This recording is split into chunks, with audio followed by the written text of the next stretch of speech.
in other transfer seasons, whenever there is a window that's open, you always expect the big clubs, clubs like Real Madrid, clubs like Barcelona, you always expect them to be in the market for the best players. And this year it's been very different. Real Madrid haven't really done much business. Barcelona tried to do business, but I mean, even them, you could see that they were hindered. They couldn't get players. They were trying to get Memphis Depay from Olympique Lyon. They weren't able to do that.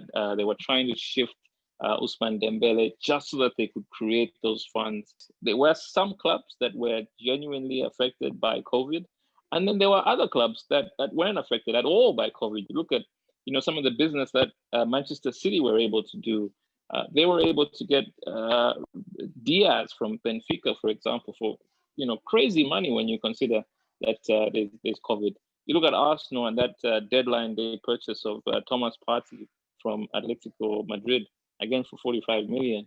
And then you look at my club, Manchester United, who, we started off the transfer, window talking about Jadon Sancho, thought that would happen. The amount was crazy, yes, but not for a club of the stature of Manchester United. They weren't able to close that deal. Okay, so you do a loan. I suppose you do loans for different reasons. Number one, it's either you're able to buy a player, and if you can't purchase a player outright, well then you loan out the player. And sometimes clubs will put these caveats. They'll say loan with an option to buy, or a loan without that option to buy. So you take a look at Coutinho, for example, from when he was loaned out to Bayern Munich. There was an option. So Barcelona loaned him to Bayern Munich, and there was an option to buy. So at the end of the season, a club will say, all right, we liked what the player that you loaned us out to was able to do. So we're taking up that option that you gave us to buy. If they don't do that, then the player returns back to the club. So in a way, you can look at COVID and say, how many players last year went out on loan, had that option to buy, the clubs had that option to buy, and the clubs didn't exercise that option. So that's one. And I'm pretty sure that there are a lot of players who went out on loan and clubs didn't exercise that option. And then now you look at this transfer window and you look at the number of players who've gone out on loan.